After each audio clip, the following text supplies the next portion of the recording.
All right, Sam, you survived another one. I mean, another crazy nail-biting match for you again. Talk about how the match started out for you.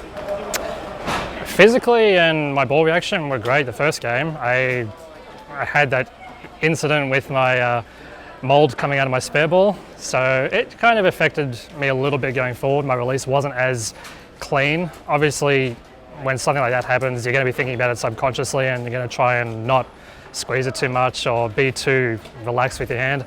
So it affected me for a few shots. Luckily, we still had a game to go after the first one, and I still feel quite good in the 10th frame needing it in game one.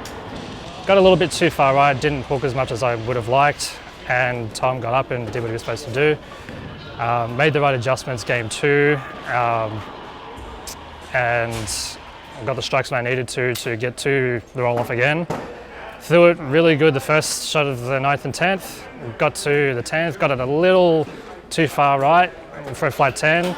So I made sure not to do that again. Gave it a little bit more at the bottom and probably a touch too slow ball speed. And I got the big split and I thought, well, I'm either going to need a lot of help or I'm done. Like, it's very hard to win a match like that.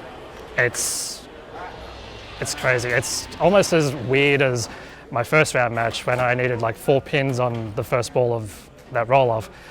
Right now it feels like, it's funny to say, I feel like a cat with 9 lives. I just keep surviving somehow. Yeah, so now you're facing Chris Escobar for the next for the semis now. How do you feel going against him right now? I'm going to get a few more thumbs done up. I'm going to work on my game physically.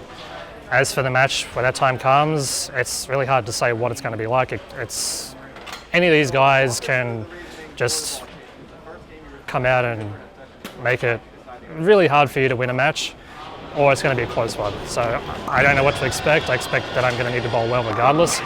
I've won the first 2 matches, albeit not the way that I would have envisioned, but in a tournament like this, with this format, a win's a win. It doesn't matter how you do it. Definitely, and I mean, getting your first title this year, and I think just it's been then. You've just been in the mix ever since. So is it really? I mean, it looks like it's true that you get your first title and that something just gets lifted off of you and you keep bowling. So talk about how that feels right now. I mean, you're in a good spot right now. I think after winning that first title, it's kind of like a monkey off your back, as everyone likes to say. Once you win one, you tend to snowball it as you go.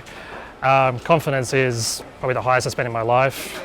Physically, everything's working pretty well, and if it's not, I've got a couple of drills I can work on to get it back to normal after a few shots.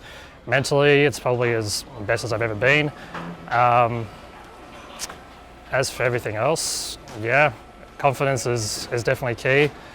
Coming up short in the events in Reno left a little bit of a sour taste, obviously, because you want to be in it all the time. But yeah, it's definitely feels like everything's clicking when it needs to.